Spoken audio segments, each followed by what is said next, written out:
Together again on the radio. I don't know why a state like California has a reputation for being so cutting edge and so ahead of its time all the time, because sometimes we are just in the Stone Age.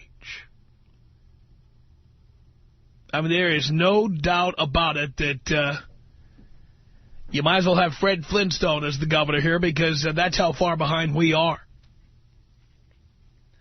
And in one way, we are behind the times, is that we still use the antiquated ways of making people pay child support by letting a woman say, tag, you're it, and taking her word on it, and that's that.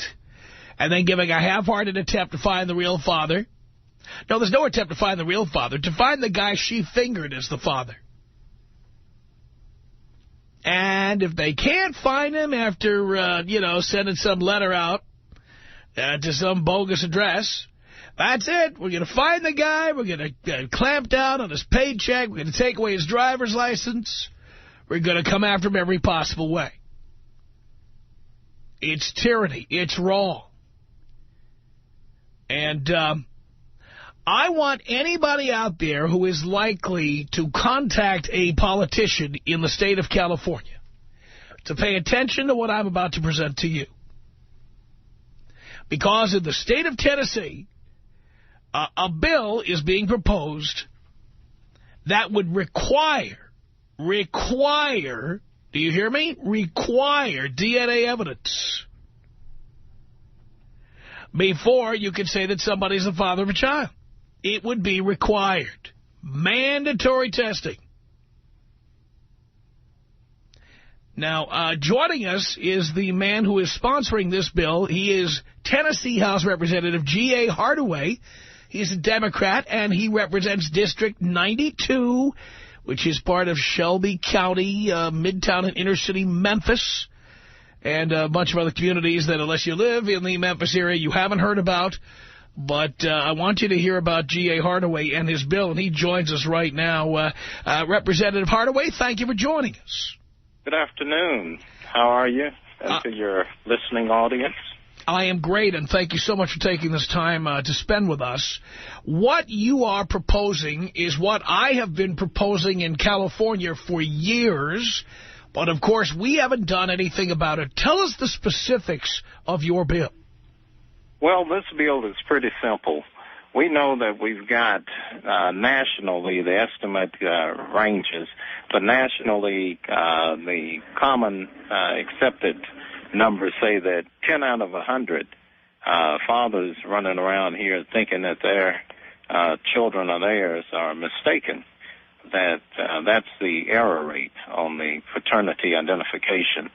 Down in Tennessee, the numbers are even worse when you look at a specific category of paternity identification cases within the jurisdiction of the Department of Human Services. They got certain Title 40 cases that they pursued, and the error rate, once the DNA testing is done on paternity identification, can range up to 27%. And this is information that's coming straight out of the Tennessean on data they've collected. My bill is very simple. We know that grown folks aren't always honest with each other. We just don't want the child to have to live that lie and suffer the consequences of grown folks being foolish. So this law would require that there was mandatory testing, DNA testing at birth, of any father that's been identified or accused of, depending on how favorable you look at it, of being the father, right there at the hospital before the name goes on the birth certificate, that father would have to match up DNA with the baby. Real simple. Now, every time I've had this conversation, I hear from certain individuals who I suspect are county employees here in Los Angeles County. I hear from certain individuals who say that would be bad, that wouldn't be in the best interest of the child. Who is the opposition to your bill? Really, it would be individuals who are being selfish, looking after themselves, or not wanting to bear the little inconvenience or the little embarrassment that some women say they would have if they had to submit to that type of testing before listing a father on the birth certificate. It's mostly individuals who are being selfish. If we're going to ever acknowledge that general principle that's accepted when we talk about law that affects children, the best interest of the child, quote unquote, then this is a good place to start. We've got two adults, we've got a baby. We've got two adults who are saying, well, you're embarrassing me, or I'm uncomfortable. That little slight discomfort or temporary moment of embarrassment is little compensation to pay for a lifetime for the child being absolutely sure of his or her heritage. If we quit looking after our own selfish interests and think about that child and a lifetime that the child would have without having situations pop up where mommy gets mad at daddy, oh, by the way, Billy isn't yours. Billy Jr. isn't yours. And then Billy Jr. is in the next room hearing it. It's sad. I've got instances. One is real pitiful. This guy says he drove all day to come to the Capitol to meet with me.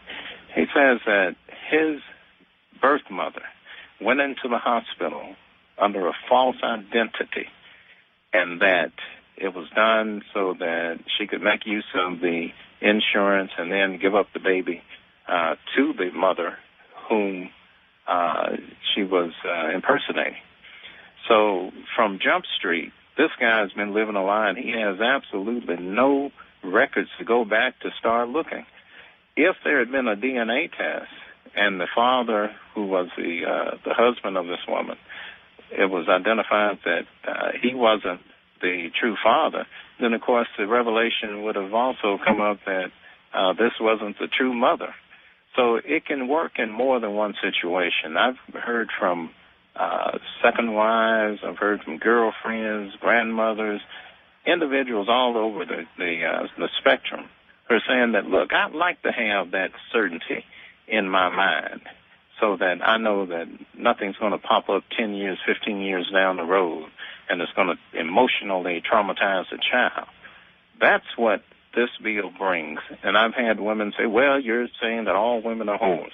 No, I'm not. But when I have women that say, well, I'm married, I don't need that test, and yet we know that infidelity in marriages is just rampant. And if we need any clarification on that, we merely need to watch the news and see some of the elected officials around the country confessing. So I don't believe that anyone has a legitimate argument other than one that says they're looking after their own self-interest. But if we're looking after the best interest of the child, then we need to 100% be sure that that name that goes on the birth certificate is right and use that DNA testing. We have technology where we don't have to guess at this. Let's use it for the benefit of children.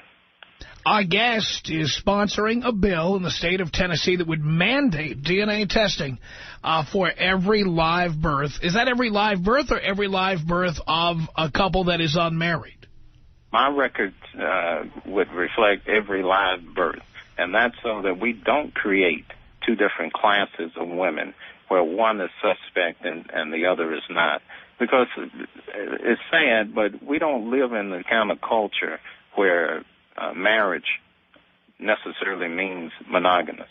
So instead of having women classed into two separate entities where one is suspect and one is not, I want all children to know that there's that certainty factor there.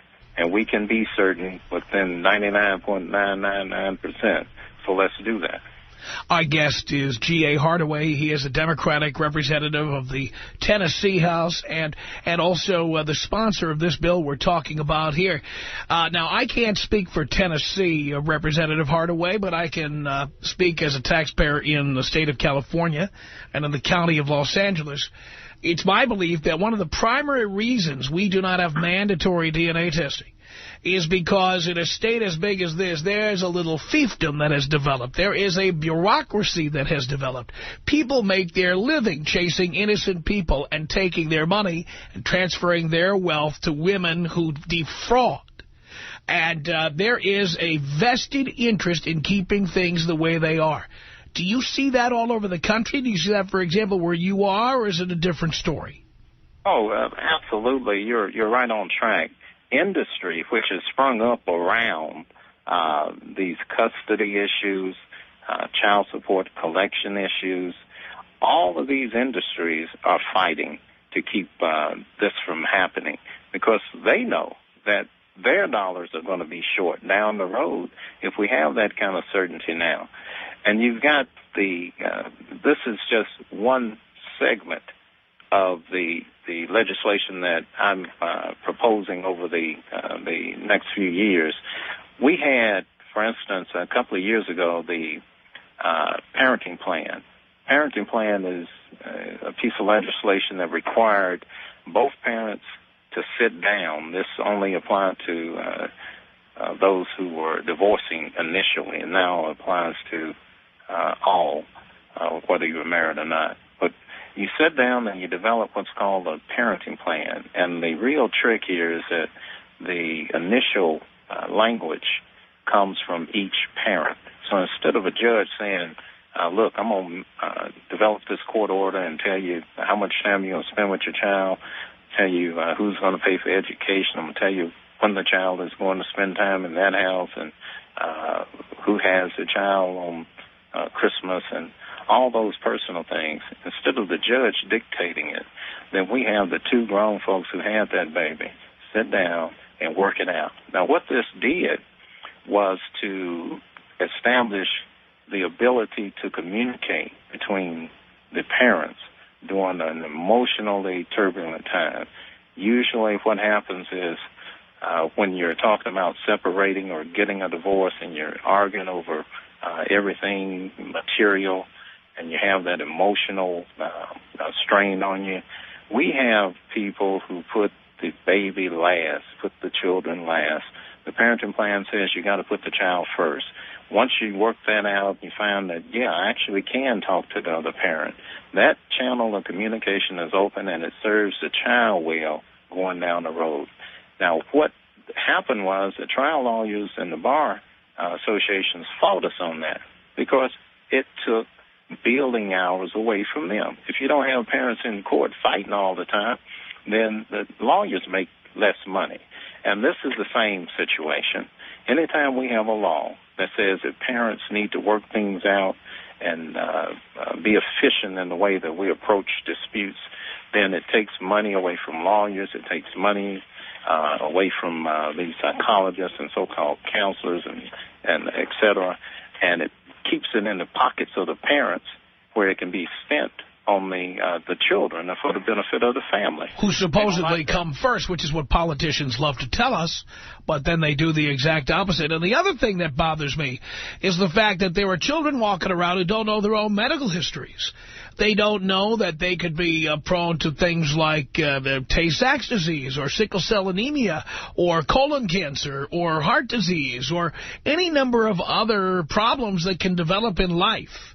Well, not only do you need to look at some of these genetic diseases for the just because they can be passed on by themselves, but take, for instance, sickle cell. You can be a carrier, which means you don't need to marry another carrier, okay? Or else you take a chance of your children carrying the disease. You have two people with the trait, but not the disease. So if they marry, then you're going to end up with children likely to carry the disease. So there's all kind of reasons that children need to know who their parents are and know it beyond a shadow of a doubt. And they all come back to the best interest of the child.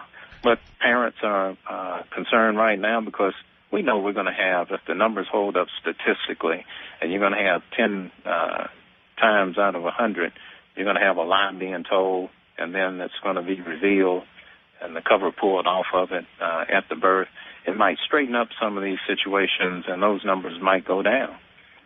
So, in short, your opposition, I'm sure there's a number of women who, are a little too frisky and don't want that being revealed.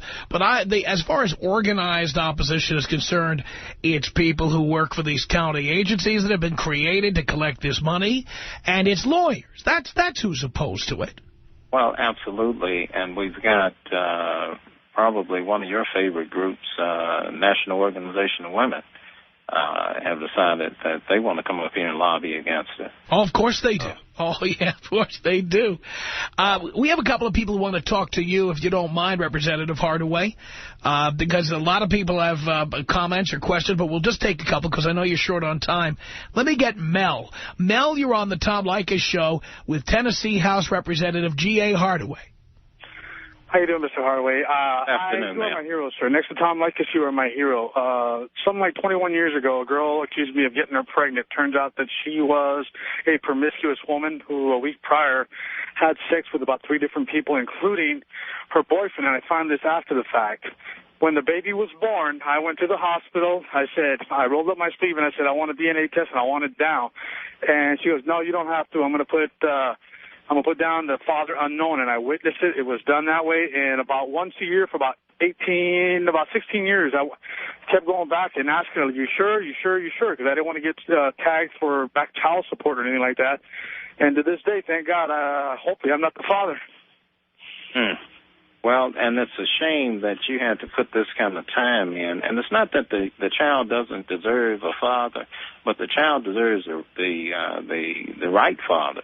And it just traumatizes the child if the child is of age to where he or she is attached to the father.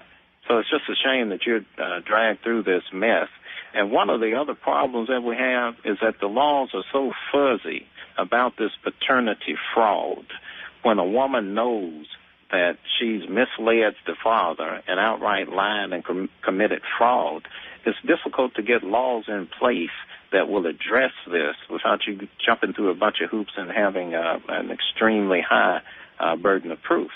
But what I would want going forward is that if you have paternity fraud, it should be similar to the rest of the frauds, where you can go in, file your claim, show your proof, and then not only should you be able to recover whatever monies and expenses, including child support, that you're out of, but there ought to be some kind of damages and compensatory punishment, some fines imposed. Yeah, how about legal expenses that these guys have to incur to prove they're not the father?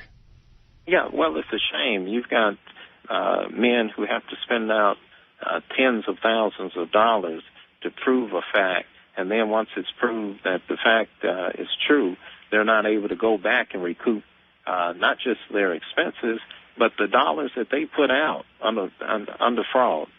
This woman has forced you to pay monies that you shouldn't have been paying, but yet most states are making it difficult for you to go forward and recover your dollars. So this paternity fraud is just rampant. And then it doesn't help that the federal government, and we need to make some calls to your favorite congressman, your listeners out there, because the federal government has tied in voluntary acknowledgement of paternity to dollars. So they have dollars, millions of dollars, that they tie into making sure that if you're at the hospital and you sign that piece of paper, if you're not married, you sign that piece of paper saying that this is my baby and I admit that I'm the father. It is tied to Department of Human Services dollars that they get from the federal government through the Title IV funds, so that they will claim that you ought to be able to say this is my child, and the state should be restricted from filing any other kind of test requirements on you. So if you say and sign that voluntary acknowledgement of paternity, then the state can't come back and say, well, okay, that's all well and fine, but we just want to do this DNA test just to be sure. You can't do that without putting that peril the tens of millions of dollars that the federal government is giving the Department of Human Services. So they're helping to create the little racket that's going on. It's starting with the federal government. They're saying we're not going to give you the dollars that are due you for your human services, dollars you're entitled to. We're going to punish you if you try to make sure that that child's daddy is really that child's daddy.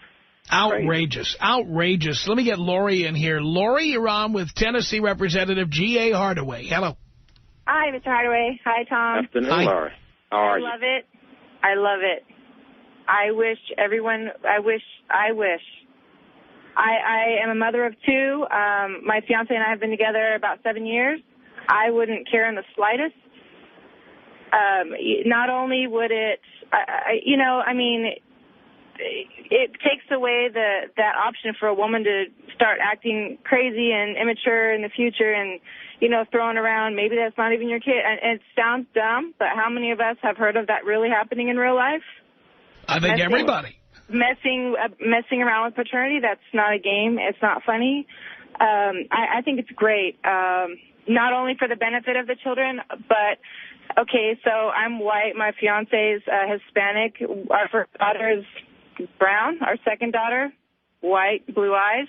I'm just saying, if it was right there, he wouldn't have to, you know what I mean? It's like, I think it could, on the spot, no one has to ever wonder. No one ever has to worry, because I've had people look at me funny. And even though yours is the reverse of the incident I'm going to cite, I had a couple that sent me an email, and the father is the one that was disappointed because the mother, they were married, and the first child, he wasn't quite sure, but he said, well, yeah, it's probably mine. And the second child, as the child grew, most children are lighter at birth than they are going to be in adulthood or as they age a few months. And this child just got darker and darker. And after a few months, they couldn't keep denying that. You have some self-esteem, some ego problems. You just don't want to admit that your woman could have been with another man. Yeah. But it got so, and this man was so hurt because he had already established his paternal relationship with the first child. But it turned out when the second child was just started showing African-American features, that he had to admit, that's not my baby. And he had both babies tested, and neither one was his baby.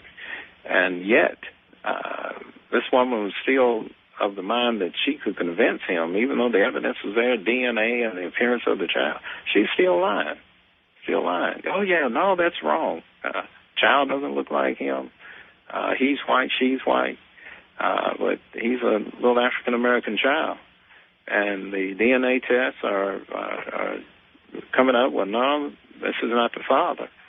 And yet she's still lying. So we've got people out there who will insist on carrying on this foolishness, and it's the children who suffer. The other excuse that they sometimes use against DNA testing is this so-called right to privacy, where you're supposed to say, well, you can't take my DNA because it's a fundamentally right to privacy on what's in my body. Now, once again, we're talking about where your rights start and end as a parent, and the child's rights start and end. And I'm insisting that if we're going to be concerned about children, that we've got to talk about children from the perspective of family law. And that means that we got to get the grown folks in line, but it needs to be from the perspective of what's in the best interest of the child. If we can keep that in mind, then most of these laws that we need to change, it would just be common sense, because what's in the best interest of the child, we don't care how it hurts your feelings. Right? Lori, thank you for the call. I know you have to run, and we're going to have to take a break, but finally, Representative Hardaway, we have people writing in who want to get a copy of your bill so they can send it to our local representatives in California and local representatives in all the states where our show is heard. Where can people see it? Is it on your website? Where can I direct people? Does it have a bill number? There is a bill number, And the bill for paternity testing is House Bill 2964.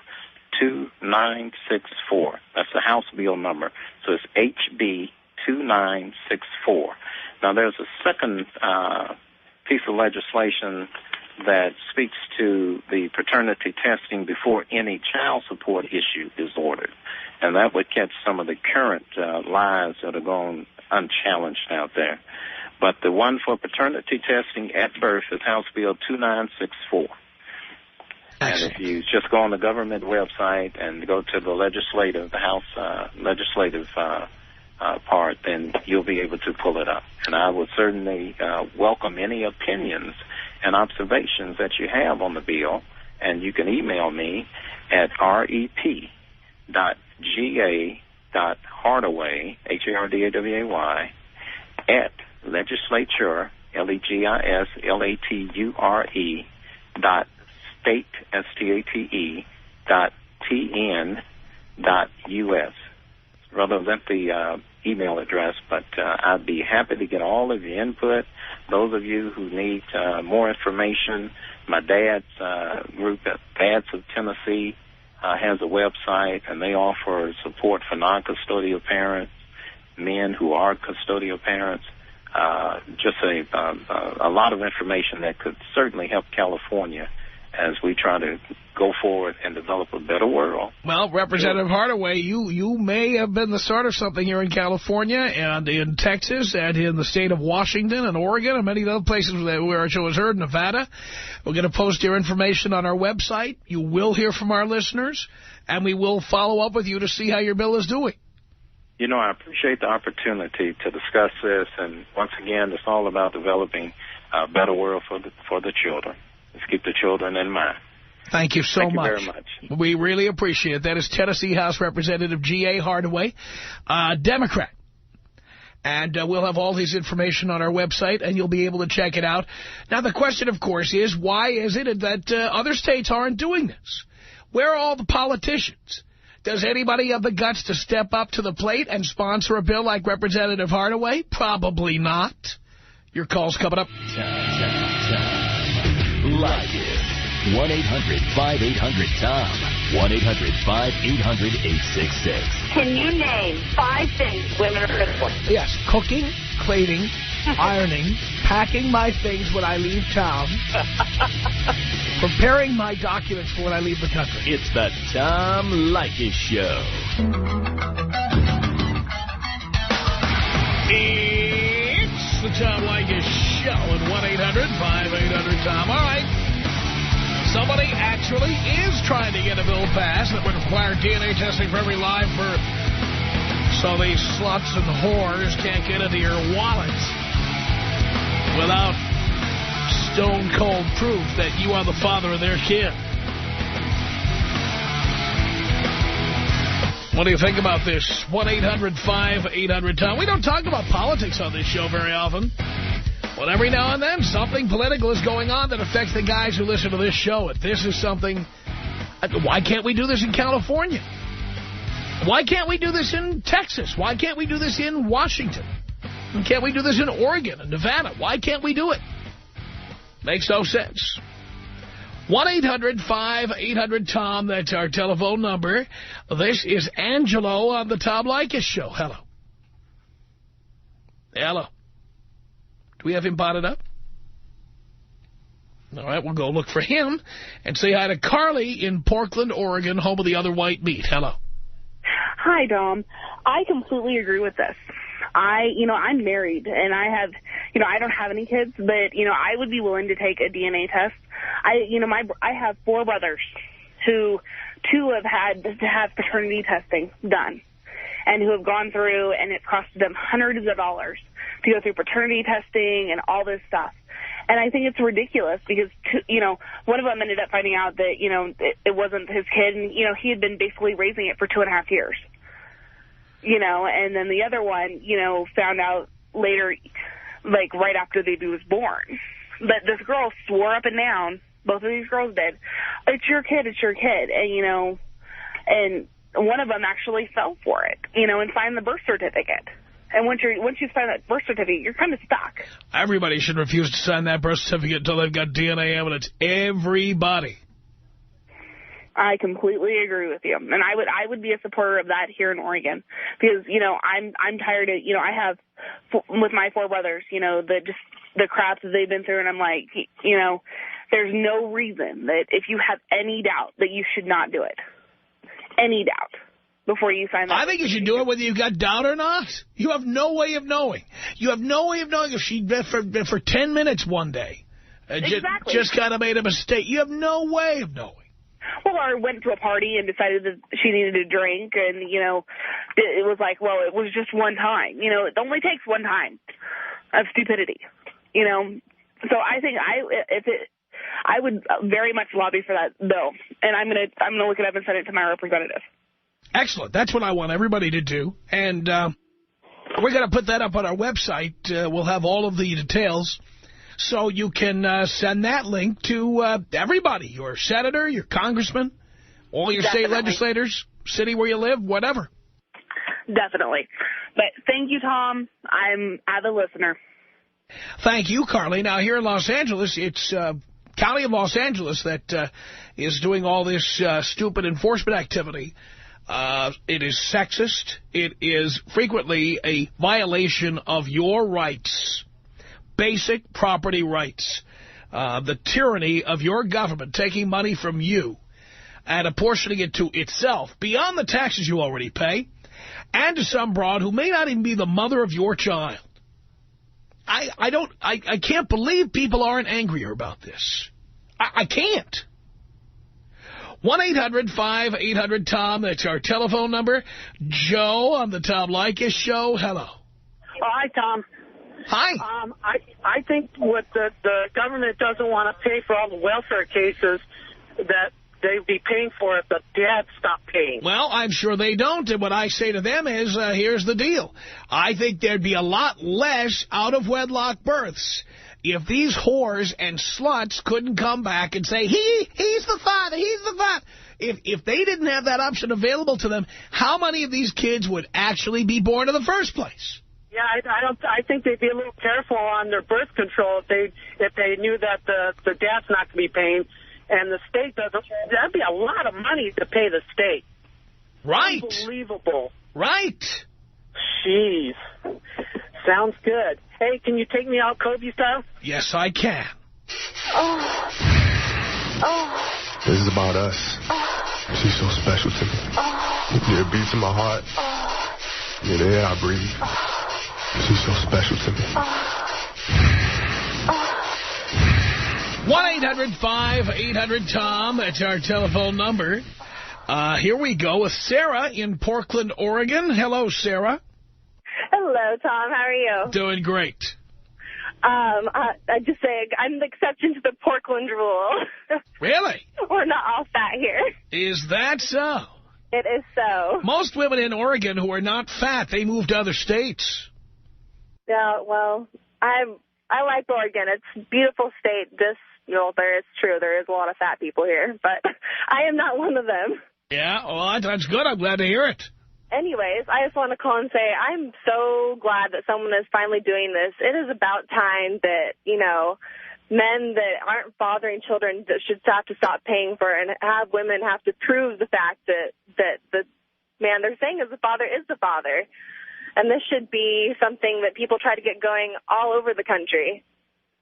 Well, I agree with you. This should be in every state in the union. Mandatory DNA testing. Mandatory. That's it. If you don't have DNA evidence on file, you can't put anybody's name down as the father. That's it. Simple. Right, exactly. I mean, men shouldn't have to pay for women being sluts and sleeping around with everybody and not knowing who father of their children are. Right. So, anyway, haven't we learned anything from years of watching Maury Povich? Come on. Oh, I know, gosh. Just turn on Jerry Springer and see the examples or anywhere on any of those kind of shows where, I mean, come on. Yep. It's about time we do something like this. So. I agree with you. All right. Will you blow me up, Tom? Yes, I will.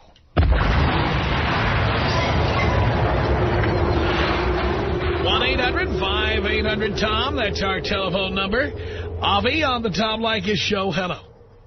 Hey, Tom, I'm not going to waste your time with pleasantries because I know you're not doing all that great with this legislation that they're proposing here in Los Angeles.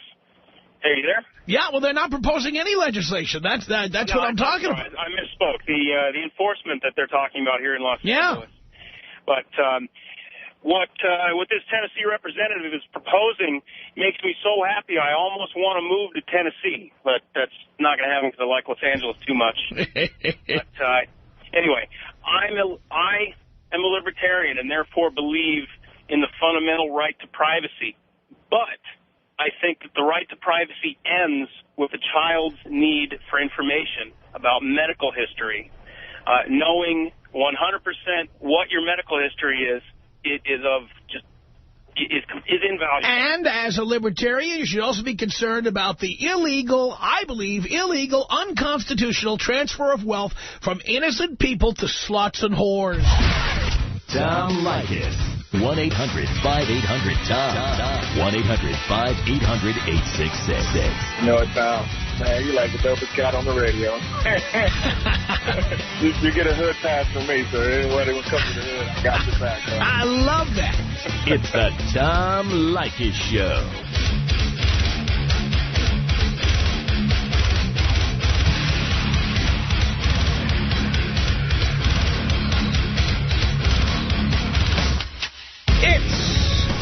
The Tom Leykis Show at 1-800-5800-TOM. Amanda, hello. Yes, hi, how are you? Great. I love your show. I listen to your show all the time while I'm at work. Thank you. You're very entertaining. Now, I'm in a situation. I'm 3 months pregnant, and I don't know who my child's father is. It's only 2 possibilities. My point that I'm trying to make is that I'm totally against, women not knowing who their father is and just saying that, it's just one person. Me personally, since I'm in this situation, I know, things about it. I told both parties, I told man A and man B from jump, I was honest with, both guys, and I just don't think it's right for a woman, she know in her heart that she don't know who the child's father is, and she just, pinpoint, that's just not right at all. That's why I was honest with both of mine, both the men. That is unusual. I'm sorry? That is unusual. Did either one of them get upset that there were more than one possibility? I mean, they was upset, but us three, we know what the situation was, what type of relationship, I had with both parties. So it wasn't like I was married to one of them or it was like in a relationship for like 10, 15 years and, stepped out. It's just, we I can't, our situation is weird, but yeah. Matter of fact, one was kind of, surprised. The other one, it was, I don't really know. I really don't know. But they didn't seem like they was mad per se. They probably was, but they didn't show me, that emotion of being upset. So.